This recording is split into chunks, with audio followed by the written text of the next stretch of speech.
Dear students, today we will see the algorithms,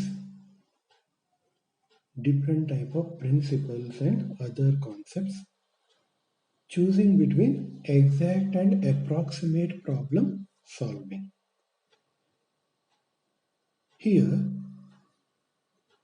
there are two type of decisions we can take, that is exact algorithm method and approximation algorithm method.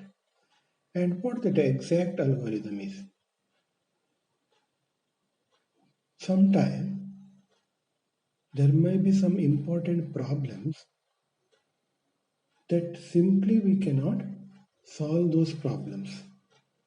Then we will take some choices, different choices, and we will not come to know in the beginning. It may be an exact one, or it may be it may work for that problem.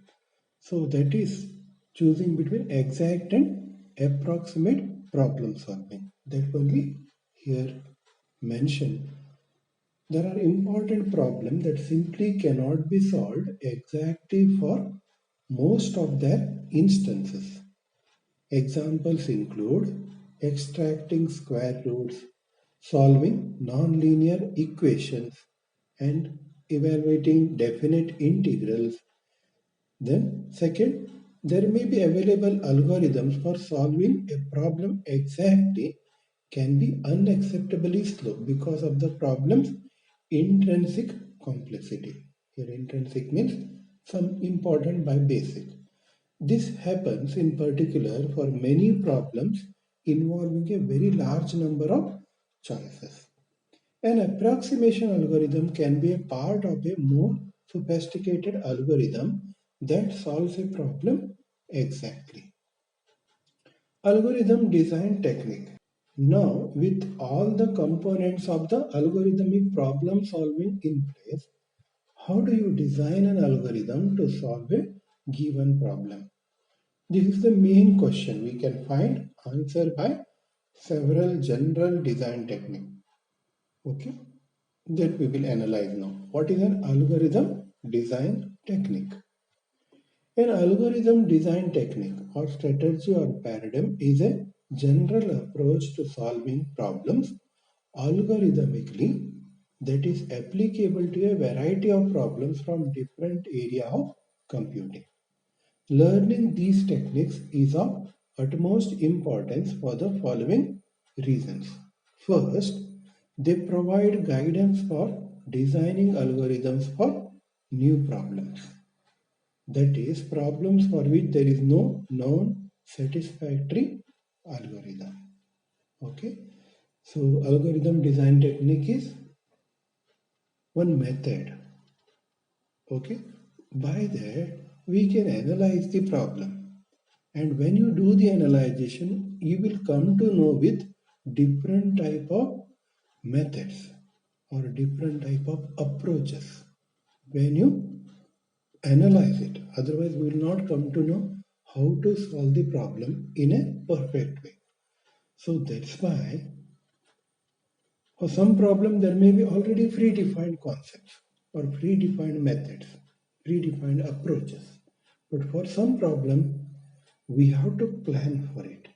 That's why algorithm design technique is important. Therefore, to use the language of a famous proverb, okay, what it says. Learning such technique is similar to learning to catch fish as opposed to being given a fish caught by somebody else.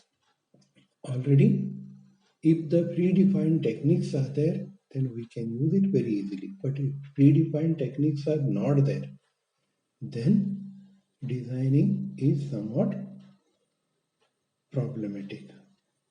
Okay, that's why they have given this proverb. Learning such technique is similar to learning to catch fish as opposed to being given a fish caught by somebody else.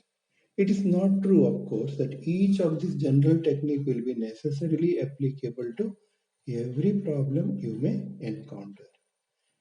And second thing is, algorithms are the cornerstone of computer science. Every science is interested in classifying its principal subject, and computer science is no exception. Algorithm design technique make it possible to classify algorithm according to an underlying design idea. Therefore, they can serve as a natural way to both categorize and study algorithms. Designing an algorithm and data structure. Okay, designing an algorithm, that is planning for it, planning for the problem, and then data structure. Okay. While the algorithm design technique do provide a powerful set of general approaches to algorithmic problem solving, designing an algorithm for a particular problem may still be a challenging task. Of course, one should pay close attention to choosing data structure appropriate for the operations performed by the algorithm. Many years ago, an influential textbook proclaimed the fundamental importance of both algorithms and data structures for computer programming by its very title, Algorithms plus Data Structure is equal to Programs. In the new world of object-oriented programming, data structure remains crucially important for both design and analysis of algorithms. Okay, the simple thing is algorithm, that is planning and analyzing the problem that is needed, plus data structure, how to manage the data in a systematic way, that we will call it as a data structure. As you know, data is a input. That's why algorithm plus data structure is nothing but programs which works on a computer.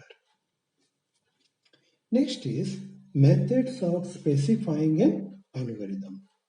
Once you have designed an algorithm, you need to specify it in some fashion or in some format. In Euclid's algorithm is described in words, step-by-step method, and in pseudocode.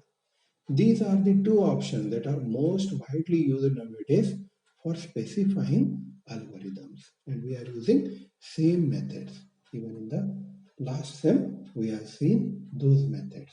In algorithm, first we will take English-like statement and then the coding nearly related to one language. And last year we use C language. Who is Euclid? Just for your reference, just for the knowledge, Euclid is a mathematician famous by geometrical invention.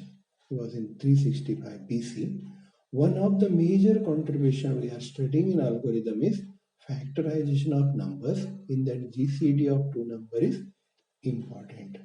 Okay, Euclid has given different algorithms. Okay, algorithm method or approaches. Still, we are using those Euclid's ideas. Using a natural language has no obvious appeal. However, the inherent ambiguity of any natural language makes a succinct, means briefly explained, and clear description of algorithm surprisingly difficult. Nevertheless, being able to do this is an important skill that you should strive to develop in the process of learning algorithm. Pseudocode is a mixture of natural language and programming language like constructs.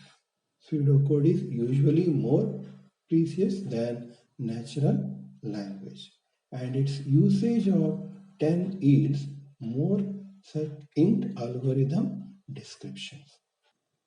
Surprisingly, computer scientists have never agreed on a single form of pseudocode, leaving textbook authors with a need to design their own form as per their idea. Fortunately, these dialects means form of language which is only for specific group, okay, are so close to each other that anyone familiar with a modern programming language should be able to understand them all.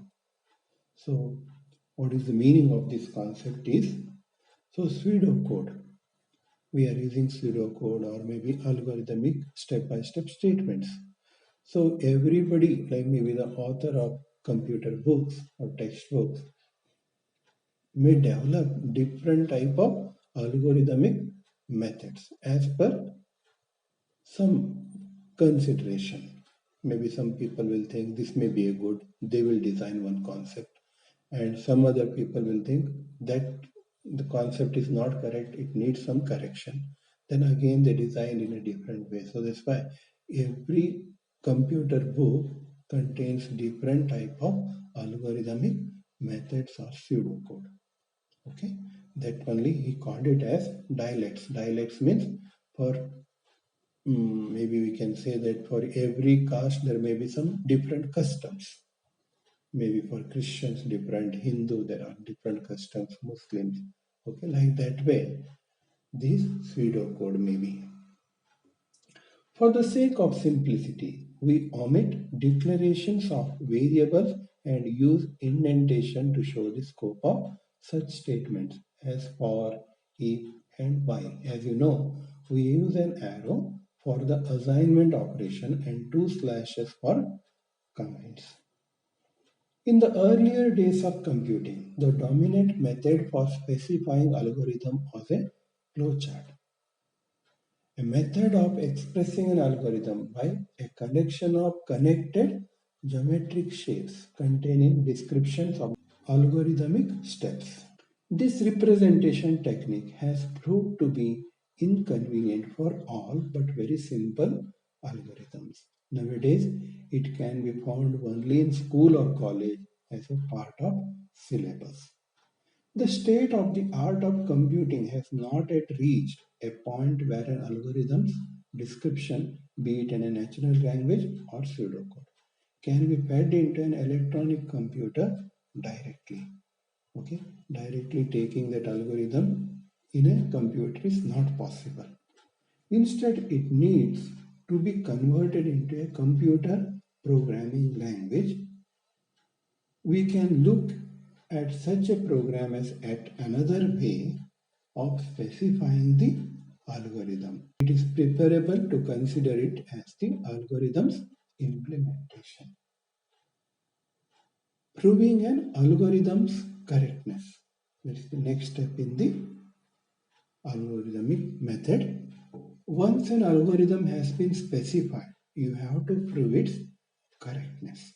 That is, you have to prove that the algorithm yields a required result for every legitimate, means systematic rules input in a finite amount of time. For example, the correctness of Euclid's algorithm for computing the greatest common divisor stems from the correctness of the equality. That is GCD m comma n equal to GCD n comma m mod n. Okay, every time we are changing the position.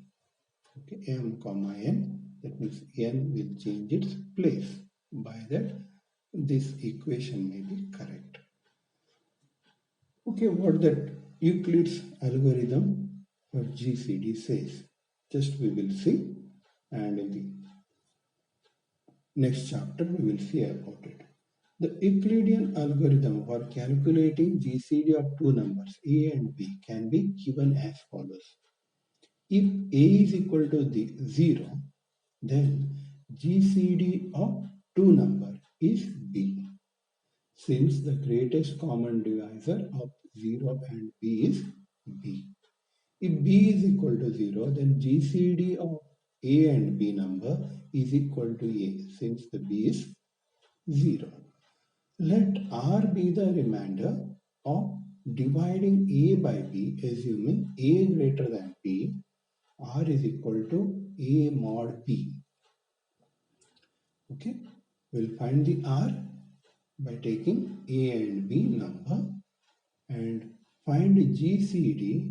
B comma R. B is a second number and then R is a remainder that only he said here. N, that is the second number, and then first number mod second number. Find GCD of BR because GCD of A comma B is equal to GCD of B comma R. Use the above steps again. Okay, use the above steps again to find out the GCD. Okay, we can see one example here. Find GCD of 12 and 30. It means 30 mod 12 is equal to 2, but the remainder is 6. 12 divided by 6 is equal to 2 again. The remainder is 0. Okay, and here when the remainder is 0, then the second number is 0 and we have taken this one as the first number. So the GCD of 12 and 30 is 6. Okay, once again we'll see here 30 mod 12. 30 and 12 are two numbers, A and B. Okay, now these two things are not necessary because both are having number. A is greater than 0, B is greater than 0. Then directly it comes to this part. Finding the remainder is needed. Okay, we will find out the remainder. For that we will follow R is equal to A mod B. R is equal to A mod B. Okay, 12 to ja 24. 12 to ja 24. So the remainder or modulus is 6. So then again we will use the above steps. That is above steps means this step. R is equal to again A mod B, but here we have taken A as B and B as R.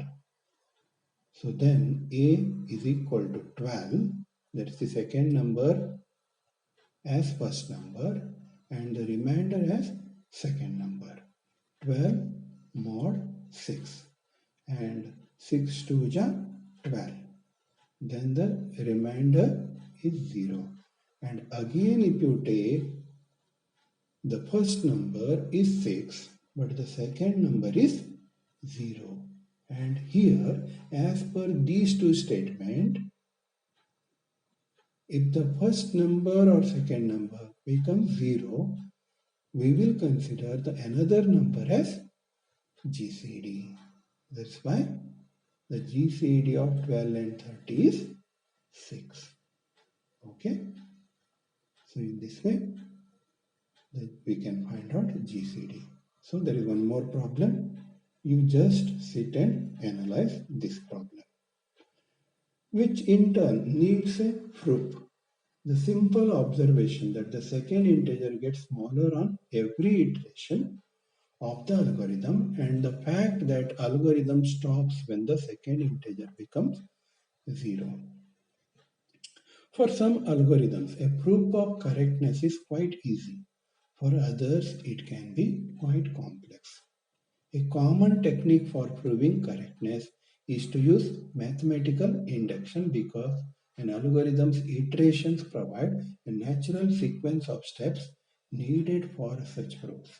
It might be worth mentioning that although tracing the algorithm's performance for a few specific inputs can be a very worthwhile activity, it cannot prove the algorithm's correctness conclusively. But in order to show that an algorithm is incorrect, you need just one instance of its input for which the algorithm fails.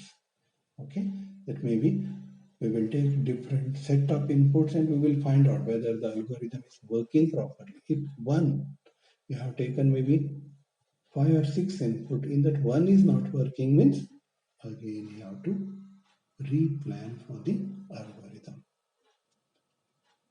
The notion of correctness for approximation algorithm is less straightforward than it is for exact algorithms. Thank you, students. In the next class, we will see other concepts. Thank you. God bless you.